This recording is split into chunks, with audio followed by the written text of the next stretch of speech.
এক হাঁড়ি গল্পে আজকের অডিও স্টোরি আতঙ্ক। কাহিনী মানবেন্দ্র পাল। হঠাৎ কলিং বেল বাজল, খুব আস্তে। বেল বাজানোর ধরন শুনেই বোঝা গেল অপরিচিত কেউ, নিশ্চয়ই ভদ্র বিনীত। তবু অনাদিবাবু অবাক হলেন, এই অসময়ে কে আসতে পারে? জায়গাটা কলকাতার টালিগঞ্জ এলাকার কুদঘাট, একসময় পরিত্যক্ত ছিল। এখন দিন যত যাচ্ছে ততই লোক বসতি বাড়ছে। তবু এখনো এখানে ওখানে বাঁশঝাড়, জলা জঙ্গল। বাইরে থেকে এসে সে সময় অনাদিবাবু বুদ্ধিমানের মতো সামান্য টাকায় বাড়িটা করে ফেলেছিলেন। পাড়ার সকলেই পরিচিত। এখন বেলা 2টো। অনাদিবাবু খেয়ে দিয়ে কাগজ পড়ছিলেন, এমনি সময় কলিং বেল বাজল। অনাদিবাবু উঠে দরজা খুলে দিয়ে প্রথমে কিছুটা অবাক হলেন, তারপরেই হাসি মুখে অভ্যর্থনা করলেন, আসুন আসুন আসুন আসুন আসুন। সঙ্গে সঙ্গে স্ত্রীকে ডাকলেন, শুনছো, দেখে যাও কে এসেছেন। ভদ্রমহিলাকে হঠাৎ দেখলে ভয় পেতে হয়। কুচকুচে কালো রং, মাথার চুল জট পাকিয়ে গেছে, নাকটা থ্যাবড়া, চোখ দুটো গোল, একটু লালচেও। পরনে গেরুয়া কাপড় কাছা দিয়ে পরা। হাতের ক্যাম্বিসের ব্যাগটা মাটিতে রেখে হাত জোড় করে অনাদিবাবুদের নমস্কার করে ইংরেজিতে বললেন, দেখা করতে এলাম। অনাদিবাবু আর তাঁর স্ত্রী দুজনেই নমস্কার করে বললেন, আমাদের সৌভাগ্য। মাদ্রাজে এই মহিলাটির সঙ্গে অনাদিবাবু আর তাঁর স্ত্রীর পরিচয় হয়েছিল বছর 3 আগে দক্ষিণ ভারতের তিরুনেলভেলিতে। ভদ্রমহিলা দীর্ঘদিন ধরে প্রেত চর্চা করেন। শুধু প্রেত চর্চাই নয়, মনোবিকারগ্রস্ত লোকেদের ওপর প্রচণ্ড শক্তিতে প্রভাব বিস্তার করতেও পারেন। এর সঙ্গে পরিচিত হয়ে অনাদিবাবুরা মুগ্ধ হয়ে গিয়েছিলেন। ফিরে আসবার সময় অনাদিবাবু বলেছিলেন, মাতাজি, কলকাতায় যখনই আসবেন আমার বাড়িতে একবার পায়ের ধুলো দেবেন। মাতাজি কথা দিয়েছিলেন। গতবার দার্জিলিং যাবার পথে কলকাতায় এসে দেখা করেছিলেন। এবার যাচ্ছেন কাশ্মীরের পহেলগাঁও, যাবার পথে তাই দেখা করতে এসেছেন। দুপুরবেলায় বিশ্রামের পর বিকেলে ওরা 3জন বসে গল্প করছেন। শুভা কলেজ থেকে ফিরল। তাকে দূর থেকে দেখেই মাতাজি কেমন অন্যমনস্ক হয়ে গেলেন। অনাদিবাবু বললেন, আমাদের মেয়ে শুভা, একটি মাত্রই মেয়ে। শুভা ভুরু কুঁচকে মাতাজিকে একবার দেখেই চলে যাচ্ছিল। শুভার মা বললেন, ওকে, চলে যাচ্ছে কেন? প্রণাম করো। সেবার সাউথে গিয়ে এর সঙ্গে আলাপ হয়েছিল। শুভা কোনো রকমে প্রণাম করে বেজার মুখে দাঁড়িয়ে রইল। মাতাজি কেমন একরকম ভাবে শুভাকে দেখছিলেন।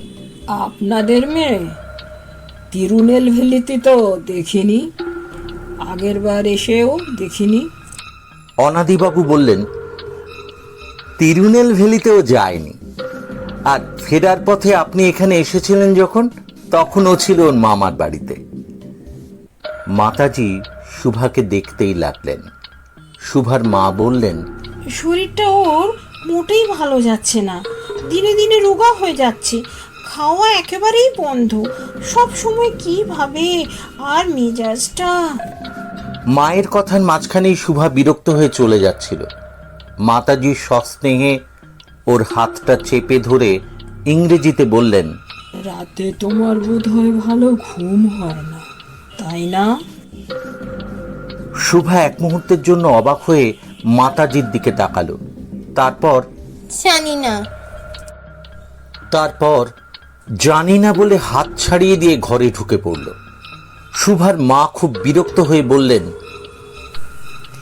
দেখলেন তো কিরকম অভদ্র, কিন্তু এরকম ও ছিল না। বছর 4 থেকে ও যেন কেমন হয়ে উঠছে। বছর 4? এখন তো কলেজে পড়ছে, তাহলে তখন তখন ক্লাস 9-এ পড়তো, পড়াশোনায় খুব ভালো, ধীর শান্ত। স্কুলে কি ওর কোনো অশান্তি ছিল?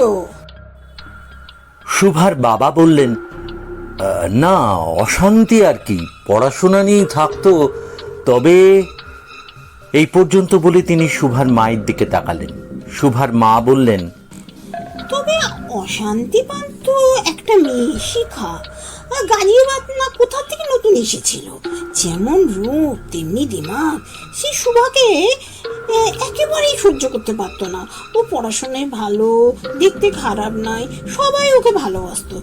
আর শিখা হিংসায় জ্বলে পুড়ে মরতো। আশ্চর্য!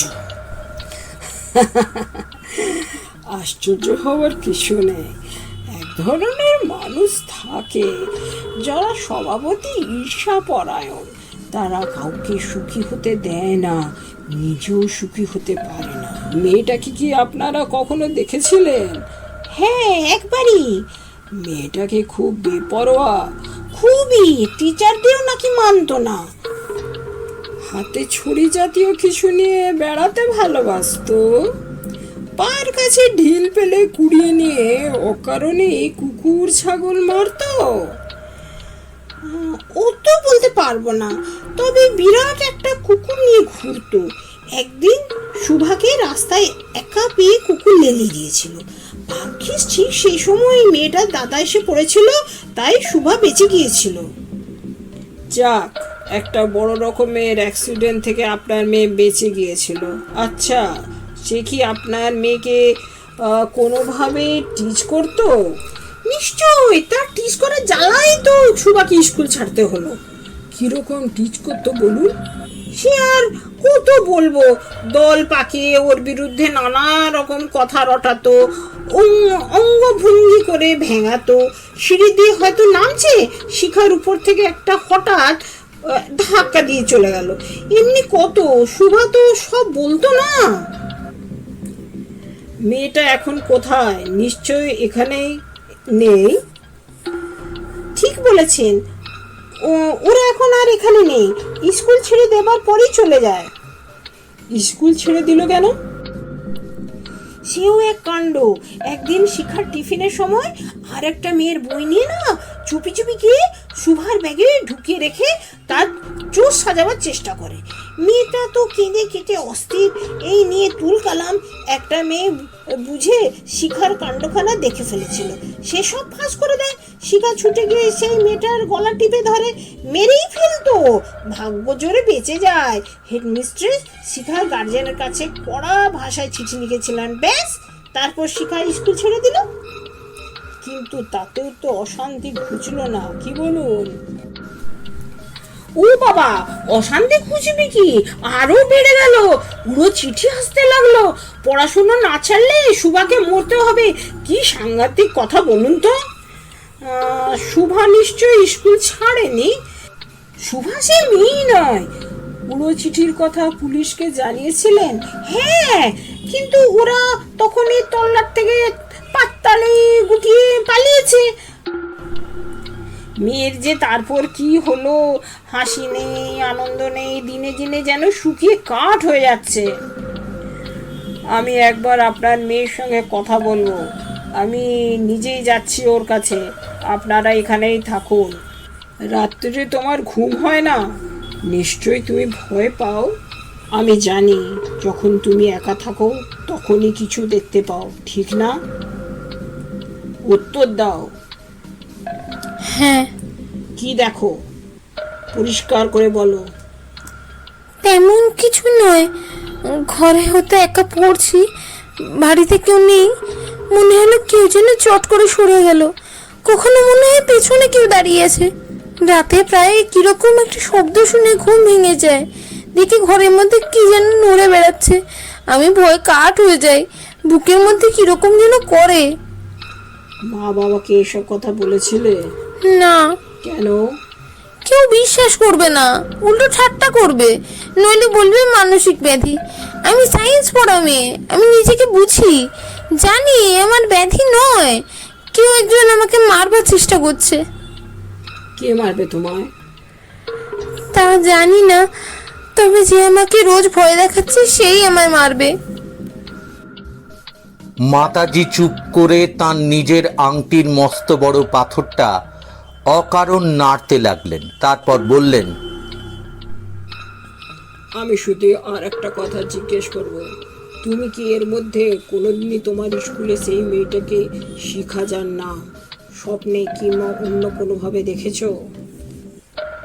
তা তা কি করে দেখবো? ও তো আর পাড়ায় নেই, কোথায় আছে তাও জানি না। তাও হয়তো শিগগিরই জানতে পারবে। তবে আমার একটা কথা, কিছুতেই ভয় পেও না। মনে রেখো, দুষ্টু আত্মা ভয় দেখাতে পারে, সজীব মানুষকে কোনো ক্ষতি করতে পারে না, যদি না জীবিত মানুষ নার্ভাস হয়ে পড়ে।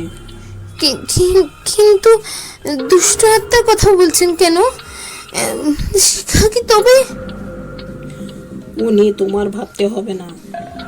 আমি আজ যাচ্ছি, পরে আবার দেখা হবে। আকাশে মেঘ থমথম করছে। শুভার কিছুতেই ঘুম আসছিল না, কেবলই এপাশ ওপাশ করছে। পাশের ঘরেই বাবা ঘুমোচ্ছেন। এখান থেকেই নাক ডাকার শব্দ শোনা যাচ্ছে। শুভার মনে হলো সারা পৃথিবীর সমস্ত মানুষই বুঝি ঘুমোচ্ছে, জেগে শুধু সে একা। ভাবতে ভাবতে কখন এক সময় ঘুমিয়ে পড়েছিল। হঠাৎ ঘুমটা ভেঙে গেল কতগুলো কুকুরের ডাকে। কুকুর তো ডাকতেই পারে, অমন কতদিন কত রাত্রে কত কুকুর ডেকে গেছে। কিন্তু আজকের ডাকটা কেমন যেন প্রচণ্ড ভয়ে কুকুরগুলোর গলা কাঁপছে। কুকুরের ডাকটা ক্রমে দূরে মিলিয়ে গেল।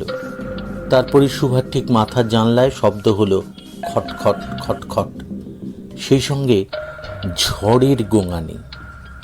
ঝড়েই কি জানলা খটখট করছে? সুভা ধর্মর করে হাতের উপর ভর দিয়ে মাথা তুলে জানলার দিকে তাকালো। কি যেন দেখলো, সঙ্গে সঙ্গে তার সমস্ত দেহটা অবশ হয়ে গেল।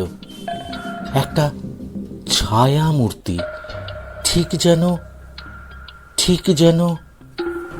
কিরে, চিনতে পারছিস? জানলার গ্রিলটা ধরে বাইরে ঝুলছে শিখা। ঝোড়ো হাওয়ায় তার লম্বা চুলগুলো উঠছে। মুখটা ভালো বোঝা যাচ্ছে না, কিন্তু গলার স্বর একেবারে পরিষ্কার। চিনতে পারছিস না তো মনে করিয়ে দি, আমি তোদের সেই শিখা। তোর জন্য আমাকে স্কুল ছাড়তে হয়েছিল, তোর জন্য অনেক অপমান, প্রতিশোধ তখন নিতে পারিনি, এখন নেব। আজ আমার মৃত্যুদিন, তাই দেখা করে গেলাম। আজ থেকে 7 দিনের মধ্যেই তোকে মারবো, কথাটা জানিয়ে গেলাম। আকাশে বিদ্যুৎ চমকালো। সেটুকু আলোয় শুভা দেখলো কি যেন একটা হাওয়ায় সাঁতার কেটে অদৃশ্য হয়ে গেল। শুভা চিৎকার করে উঠল। ব্যাপারটা সবাই শুনল। এটা যে ঘুমের ঘোরে স্বপ্ন দেখা ছাড়া আর কিছুই হতে পারে না, সে বিষয়ে সকলেই নিঃসন্দেহ। তবু 7টা দিন সবাই শুভাকে সাবধানে থাকতে বলল। শুভা বিমর্ষ গলায় বলল, 6টা দিন কেটে গেল, এতটুকু অশুভ ছায়া নেই। রাত্রিরে সেই যে কুকুরের ডাক শুনেছিল, সে ডাকও আর শোনা যায়নি। এমনকি ঘুমেরও ব্যাঘাত হয়নি। কিন্তু পরের দিন দিনের বেলা ঘড়িতে 3টে বাজল। রোজকার মতো শুভা দোতলার ছাদে উঠল শুকনো কাপড় তুলতে। এক মনে কাপড় তুলে যাচ্ছিল। লক্ষ্য করল কয়েকটা বাড়ির পরে যে বাড়িটা তার ছাদে দাঁড়িয়ে, তারই বয়সী একটা মেয়ে তার দিকে তাকিয়ে হাসছে। মেয়েটিকে শুভা চিনতে পারল না, কোনোদিন দেখেছে বলে মনে হলো না। সে একটা একটা করে শাড়ি, ব্লাউজ, ধুতি আলসে থেকে তুলতে লাগলো। কিন্তু মুশকিল হলো বাবার গেঞ্জিটা নিয়ে। গেঞ্জিটা উড়ে পড়েছে কার্নিশের ওপর। নিতে গেলে তাকে আলসের ওপরে ওই সরু কার্নিশের ওপর নামতে হয়, আর ওখানে নামা মানেই হয় কার্নিশ ভেঙে, না হয় মাথা ঘুরে একেবারে রাস্তায় পড়ে যাওয়া। পড়লে আর রক্ষে নেই। শুভা আলসের গায়ে হেলান দিয়ে দাঁড়িয়ে গেঞ্জিটার দিকে তাকিয়ে ভাবতে লাগলো। তার মনে হলো, পড়ে যাওয়া কি এতই সোজা? সার্কাসে সে শূন্যের দোল খাওয়ার কত খেলা দেখেছে। তারাও তো তারই মতো মেয়ে, তারা কি পড়ে যায়? তারা যদি এমন মারাত্মক খেলা খেলতে পারে, তাহলে সে কেন কার্নিশে নেমে সামান্য একটা গেঞ্জি তুলে আনতে পারবে না? কি করবে ভাবছে, হঠাৎ লক্ষ্য পড়ল সেই মেয়েটার দিকে। সে হাসছে আর আশ্চর্য হাত দিয়ে ক্রমাগত ইশারা করছে কার্নিশে নামার জন্য। এবার শুভা আর কিছুতেই নিজেকে ধরে রাখতে পারল না। লোকে যেমন করে ঘোড়ায় চাপে, তেমনি করে পরনের শাড়িটা গুটিয়ে আলসের উপর চেপে বসল। সে যে কি অদ্ভুত দৃশ্য! তারপর যেই ডান পাটা বাড়িয়ে দিয়েছে মরণ ফাঁদের দিকে, অমনিকে যেন কঠিন স্বরে ডাকল, শোভা, নেমে এসো শিগগির। শুভা চমকে উঠে দেখল ছাদে কখন বাবা উঠে এসেছেন। বাবাকে দেখে তার যেমন প্রথমে আনন্দ হলো, তেমনি ভয়ও হলো। তার মনে হলো সে যেন ইচ্ছে করে কত বড় অপরাধ করতে যাচ্ছিল। তাড়াতাড়ি আলসে থেকে নেমে মাথা নিচু করে নিচে নেমে গেল। কদিন মোটামুটিভাবে কাটল। শুভার মানসিক অবস্থার কিন্তু উন্নতি নেই, বরং আরও একটু খারাপ হয়েছে। যখন তখন ছাদে যাচ্ছে, সেই মেয়েটাকে আর একবার দেখতে চায়। অনাদিবাবু শেষে বাধ্য হয়ে ছাদে সিঁড়ির দরজায় তালা লাগিয়ে দিলেন। সেদিন গভীর রাতে আবার সেই কুকুরের ডাক। শুভার ঘুম ভেঙে গেল। অন্ধকার ঘর, তার কিরকম ভয় করল।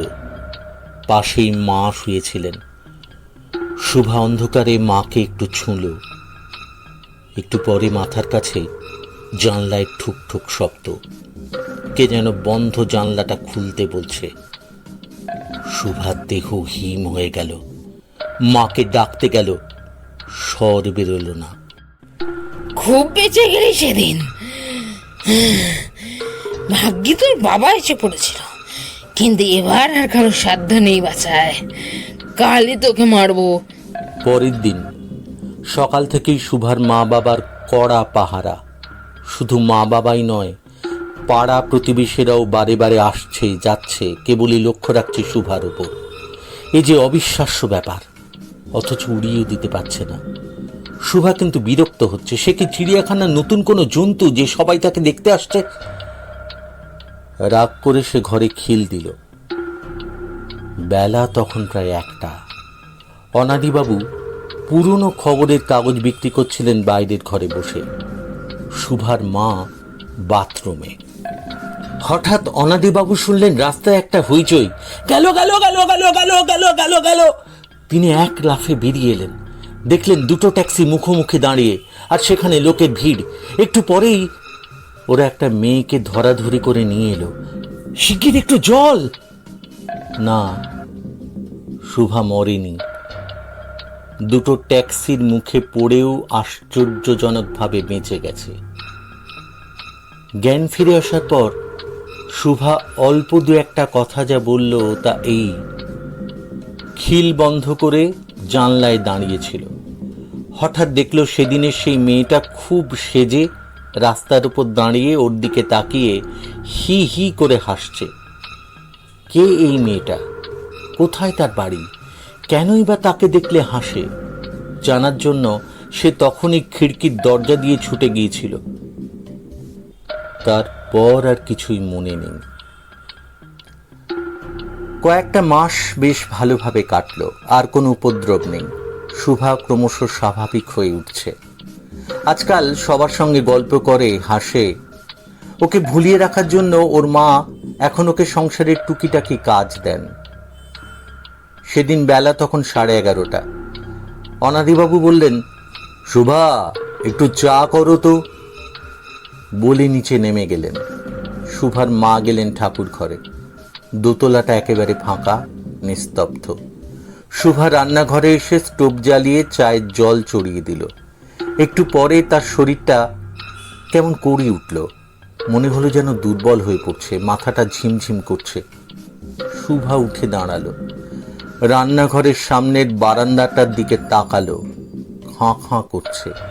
সামনের ঘরগুলো ফাঁকা। এরকম তো রোজই ফাঁকা থাকে, কিন্তু আজ কেন এত ভয় করছে তার?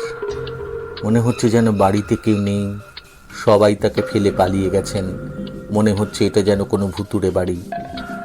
শুভা কেমন যেন ভয় পেয়ে গোঙাতে লাগলো। মনে হতে লাগলো এক্ষুনি সে বুঝি জ্ঞান হারিয়ে পড়ে যাবে। আর ঠিক সেই সময় সে স্পষ্ট দেখল তার সামনে শিখা দাঁড়িয়ে রান্নাঘরের দোরগোড়ায়, দু চোখে আগুন ঝরা দৃষ্টি, একরাশ কালো চুল বাতাসে উড়ছে। দুবার বেঁচে গেছে, আর রেহাই নেই। শিখা দুহাত বাড়িয়ে পায়ে পায়ে এগিয়ে আসতে লাগলো, আর শুভা ক্রমশ পিছোতে লাগলো জ্বলন্ত স্টোভের দিকে। ক্রমশ আগুনের তাত তার গায়ে লাগলো, তবু পিছোচ্ছে শুভা। না পিছিয়ে উপায় নেই। শিখা রান্নাঘরে ঢুকে পড়েছে। চিৎকার করতে গেল শুভা, কিন্তু পারল না। ঠিক সেই মুহূর্তে বাইরের ঘরের দরজায় কলিং বেল বাজলো। শুভা শুনতে পেল বাবা দরজা খুলে দিলেন। শুনতে পেল কাকে যেন সাদর অভ্যর্থনা করছেন, আসুন আসুন আসুন আসুন। সেই সঙ্গে আরও শুনতে পেল কোনো মহিলার উত্তেজিত কণ্ঠস্বর, শিগগির শিগগির আমায় ওপরে নিয়ে চলুন। সিঁড়িতে দ্রুত পায়ের শব্দ, কে যেন হাঁপাতে হাঁপাতে ছুটে আসছে। শুভা যেন জ্ঞান ফিরে পেল। না, শিখা নেই। শুভা তবু ভয় ভয় তাকালো। দেখল সামনে ক্যাম্বিসের ব্যাগ হাতে মাতাজি দাঁড়িয়ে। মাতাজি হেসে বললেন, ভয় নেই, ও আর কোনোদিন আসবে না। আজ ওর আত্মার মুক্তি পেয়ে গেল। ততক্ষণে শুভার মা বাবাও এসে পড়েছেন। তাঁরা অবাক হলেন। রান্নাঘরের কাছ থেকে ফুলের মিষ্টি গন্ধ ফুরফুর করে আসছে।